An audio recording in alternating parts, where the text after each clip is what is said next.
Ngikhaya uhlala lo bani? Lo baba lo mama. Thela mhla sizaxoxa ngobuhlobo. Uhlala lo baba lo mama. Angithi kumele ukwazi ukuthi umama uyini yakho. Angithi umama ngumuntu wesifazana. Angithi so ubhale phansi ukuthi umuntu wesifazana. Angithi umama ngumuntu wesifazana. Angithi ngowesifazana. Okutsho ukuthi ngesikhiwa she's a woman. Angithi ngowesifazana. Uphinde njalo wathi uhlala lo baba. Ubaba ngumuntu wesilisa. Umuntu wesilisa.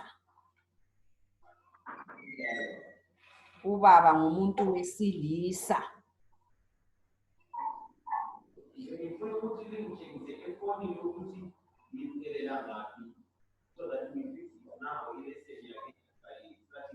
Uyambona kuhle Shadrack? Yeah. Shadrack ungumfana ngithi? Ungumfana ngithi Shadrack? Yeah. Ukuthi wena ungowesifazana kumbe ungowesilisa. Sengunika amabala amabili. Ngithe kulo wesifazana kulo wesilisa. Wena ungumfana ubona ngani ungowesifazana kumbe ungowesilisa?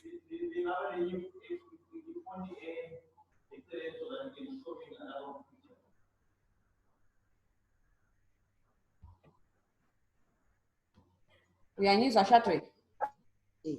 Ungowesifazana kumbe ungowesilisa? Silisa. Ungowe?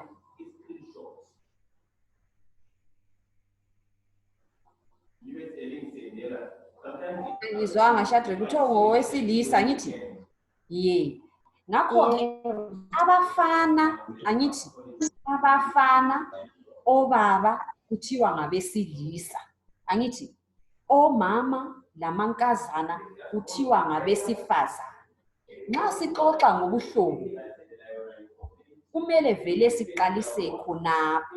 Angithi nxa sixoxa ngobuhlobo siqalisa khonapho. Siqalisa ngokuthi khona obaba labafana ngabesilisa. Omama lamankazana ngabesifazana. Kutsho ukuthi nxa ubuzwa ngobuhlobo bazakubuza ukuthi umuntu onje owesilisa ozalwa lomama ngubani? Kumbe bethi owesifazana ozalwa lobaba ngubani? Kumbe bethi owesifazana ozalwa laye omdala kulawe kumbe omncane kulawe uyini yakho? Nxa sixoxa ngobuhlobo siqalisa khonapho ukuthi wazi ukuthi wena ungowesifazana kumbe wena ungowesilisa. Yikho lapho okuqalisa khona nxa sikhuluma ngobuhlobo. Ubuhlobo babantu bukhulunywa siqala khonapho. Ngakho-ke lamhla ngilamabala athile esizaxoxa ngawo. Kulabantu laba umuntu okuthiwa ngugogo. Ugogo uyini yakho? Ugogo okokuqala kumele wazi ukuthi ungumuntu owesifazana. Angithi njalo nxa engowesifazana ukhangele ukuthi uvela ngaphi. Ugogo uzala ubani?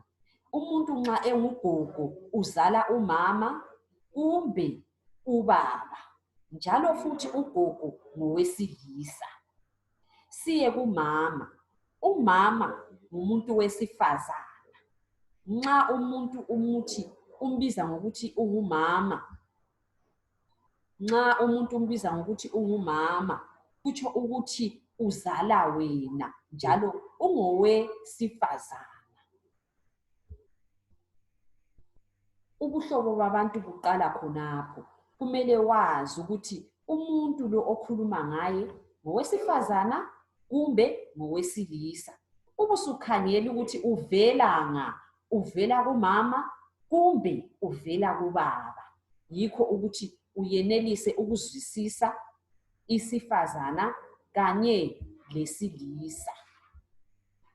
Shadrack ukhona?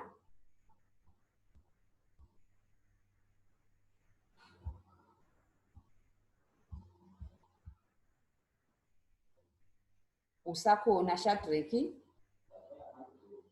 Uthi siqhubeke phambili.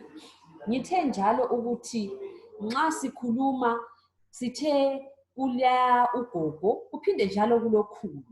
Ukhulu ungumuntu onjani? Ngowesilisa ngokokuqala. Athi ngowesilisa uzala ubani? Ukhulu uzala umama kumbe uzala ubaba? Yena kodwa engowesilisa. Yikho simuthi ngukhulu. Ungathola umbuzo okubuzayo ukuthi owesilisa ozala ubaba kumbe umama ngubani? Angithi isiqokoqela okumele usazi ukuthi umuntu lowo ungowesilisa na kumbe ungowesifazane. Nxa ezala umama kumbe ubaba yena ngowesifazane kutsho ukuthi uyintombi, uba ngugogo. Nxa ezala ubaba kumbe umama kodwa yena engowesilisa kutsho ukuthi yena ulijaha, usesiba ngukhulu.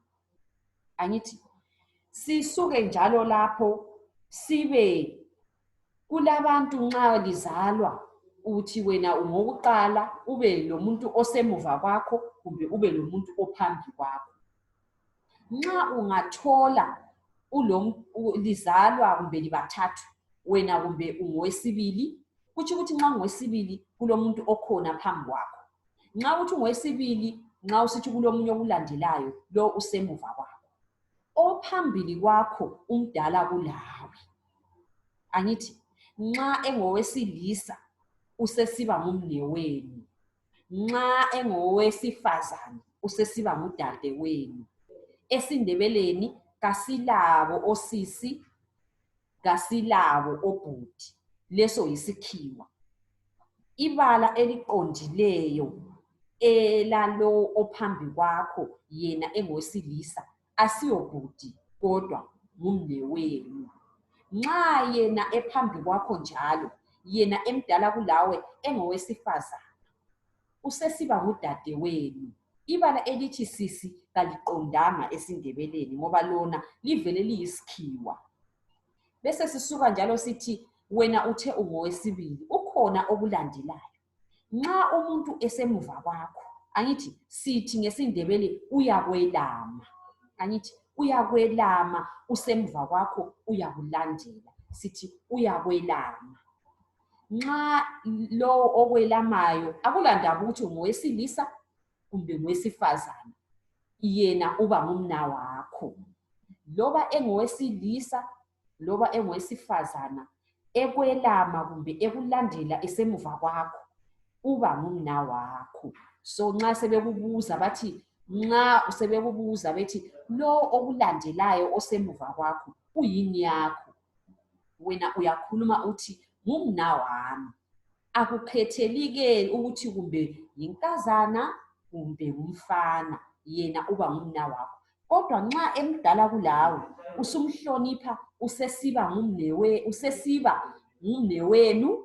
Nxa yena elijaha kumbe engowesilisa usesiba ngudadewenu nxa eyintombi kumbe ngowesifazane.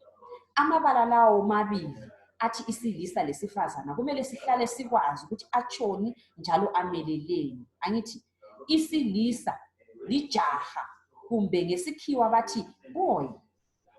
Isifazana ngesikhiwa bathi girl. Kumele wazi ukwehlukanisa ngoba nxa bekhuluma ngobuhlobo basebenzisa wona lawa amabala bathi owesifazana ozala wena ngubani, owesilisa ozala mina ngubani.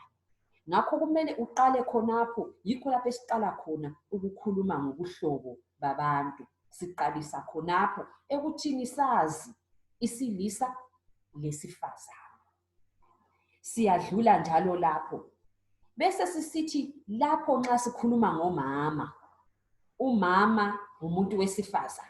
Angithi nxa umama khonaphana engumuntu wesifazana ulakho ukuthi azalwe labanye bakhe. Umama engabe njengakathesi uMrs Mlotshwa ngumama. Angithi uMrs Mlotshwa ukhona ungumama. uMrs Mlotshwa azalwe lenkazana. Inkazana leyo ibe ngemva kwakhe. Akube lomunye kube bese usiba lomfana kumbe wesilisa ophambi kaMrs Mlotshwa. uMrs Mlotshwa ngumama. uzalwa lo mfana kumbe owesilisa aphinde azalwe lenkazana kumbe owesifazana. Bayini bakho laba abantu ngoba baseduze lawe, nxa beseduze lo mama baseduze lathi. Sithi bayini bakho abantu laba? Asiqale ngalo owesilisa. Owesilisa sethe isilisa ngumuntu oyinkazana loba intombi. Lo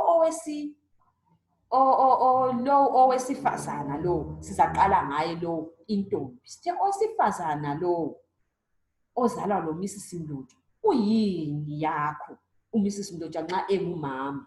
Nxa simkhangela lowo, nxa kuyikuthi yena emdala kulomama, uba ngumama omdala ngoba yena umdala kulomama. Angithi athi yena nxa kuyikuthi emncane kumbe eselama umama, yena usesiba ngumama omncane. Ungumama kodwa yena mncane kulomama wakho. Nxa emdala ulokhe engumama kodwa yena ngumama omdala ngoba umdala kulomama wakho. Angithi sisuke khonapho bese sisithi kule jaha leli elizalwa lomama, loba emdala loba emelama kumbe emncane kulomama, kodwa ulijaha khonaphana lapho kuzalwa khona umama. Uzananzelela ukuthi likhona ijaha elizalwa lomama. Angithi elizalwa lomama engabe esemuva kumbe engabe ephambili. Lowo muntu ungumama kodwa hayi asowesifazana ngowesilisa, yena usesiba ngumalume. Angithi uqala ngoma okutshengisela ukuthi uvela kumama kodwa yena ngumalume, yena ngowesilisa uzalwa lomama. Kungakhethelekile ukuthi mncinyane kulomama kumbe umdala kulomama. Angithi ye ngena Shadrack, ngiyabona ukuthi network ibisihlupha, saqhubeka njalo. Ngakho-ke laba abantu baseduze lawe kumele wazi, ayikhona ukuthi nxa efika endlini uthi mama kufika ubhudilwana lwana ohlala kogogo. Usuphendukile Shadrack? Lungisa-ke i-audio yakho ukwenzela ukuthi sizwanane.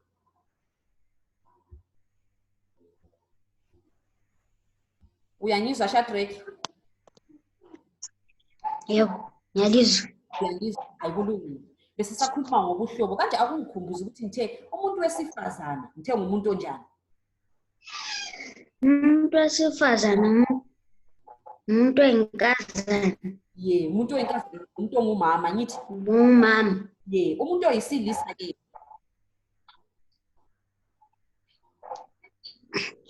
Wesilisa umuntu ongumfana kumbe ongubaba. Ongubaba nje kumele ubudobhadobha ubhala phansi lokhu ngoba ubuhlobo bulakho ukuthi buyathanda ukuthi bungani buyahlupha abantu. Angithi so wena ungahlukwazi ukuthi lo ngumuntu owesifazana ngumama, owesilisa ngubaba. Imibuzo yonke ezobuya uzayenelisa ukuthi uyiphendule. Angithi ngoba wena uyama ukwazi ukuthi lo umuntu ulapha ngowesifazana kumbe ngowesilisa.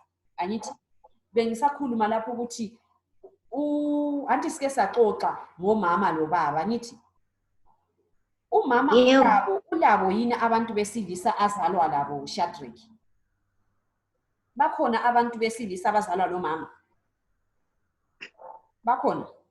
Yebo. Bakhona. Bakhona. Ye. Lowo muntu wesilisa uzalwa lomama. Ngithi kodwa yena ungumama kodwa yena nxa sinazela ngowesilisa. Umuntu lo simbiza sithi ngubani? Loba engabe emdala kulomama kumbe engabe eselama umama, kuthiwa ngumalume. Angithi uqala ngoma yena kodwa asomuntu kayisuye muntu owesifazane, yena ngowesilisa uba ngumalume. Angithi ye. Asikhangele ngapha kubaba. Ubaba bakhona abantu besifazana abazalwa lobaba? Bakhona besifazana abazalwa lobaba? Ye. Labo bona nxa ungananzela ubaba ukhona, ngithi bazalwa lobaba, uyabathola bekhona khona ubaba ukhona, uthola ukuthi ukhona owesifazana ozalwa lobaba. Labo sibavela kubaba, bona kuthiwa ngubabakazi. Angithi ye, ngowesifazana kodwa uzalwa lobaba. yena nxa simbiza evela kubaba uba ngubaba, kodwa ngubaba ongumfazi abe ngubaba kazi. Angithi yikho uthola ukuthi Shadrach nxa ususiye amadoda esesiya lobola loba esiya ngaphi ayahamba lobabakazi nxa ukuthi ubaba engekho, ngoba ubabakazi uyamela ubaba, ungubaba kodwa ubaba owesifazana, angithi abe ngubabakazi.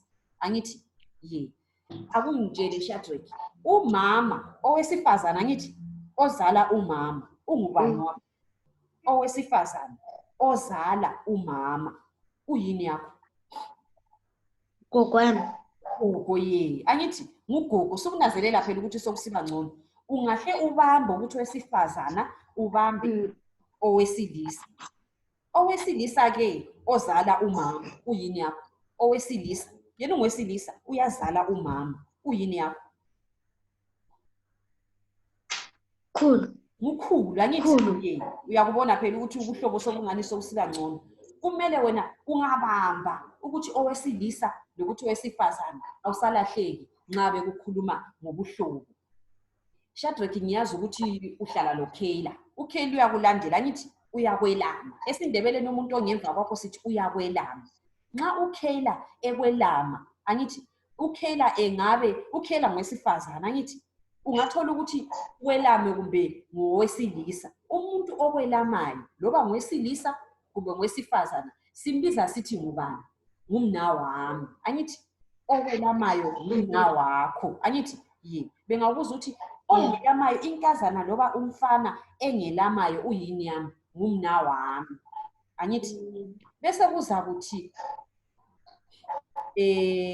nxa kuyikuthi ulaye umuntu omdala kulawe, asikhangele ukuthi kube lo muntu omdala kulawe owesilisa. Angithi owesilisa omdala kulawe. Owesilisa omdala kulawe isiNdebele esiqondileyo simbiza sithi ngumnewethu. Angithi ukuthi bhudi akuqondanga esiNdebeleni, ngoba uyabutshintshele esiyabuvele wathatha kuvele esikhiweni akuvunyelwe. Ngakho sithi umnewethu owesilisa omdala kulawe. Nxa omdala kulawe engowesifazana uba ngudadewethu. Angithi asithi ukuthi sisi esiNdebeleni akuvunyelwe, thina sithi udadewethu nxa ukhuluma ngesiNdebele esiqondileyo.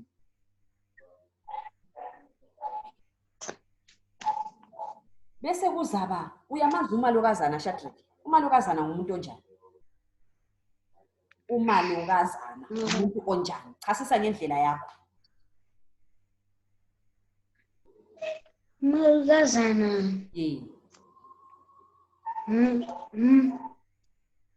ngumama.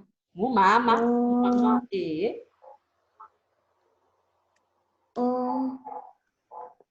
Osemuli kababa. Ngumama osemulini kababa. Uyabe vela ngaphi umalokazana?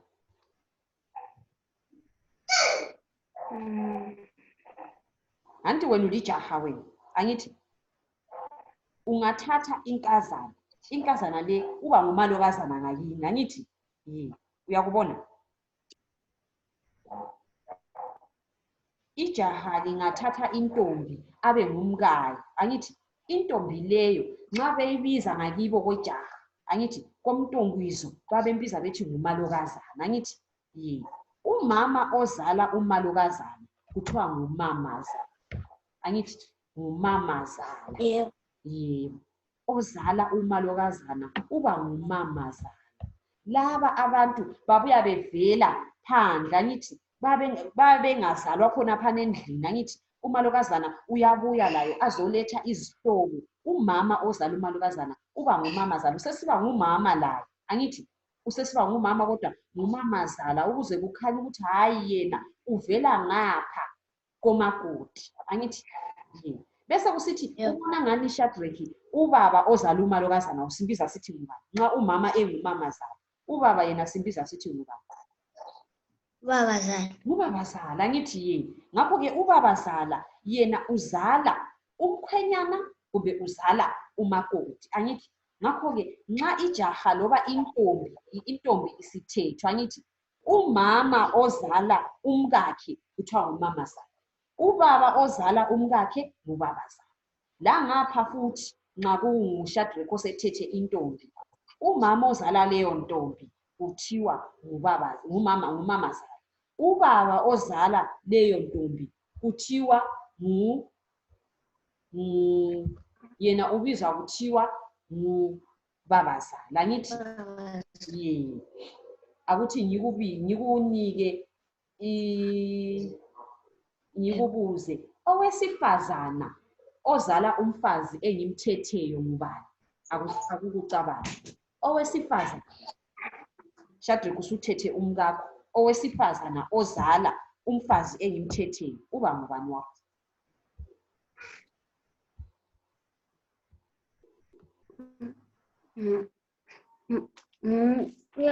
Uba ngumamazala. Ngumamazala. Angithi ye, ukuthole kahle, ngumamazala.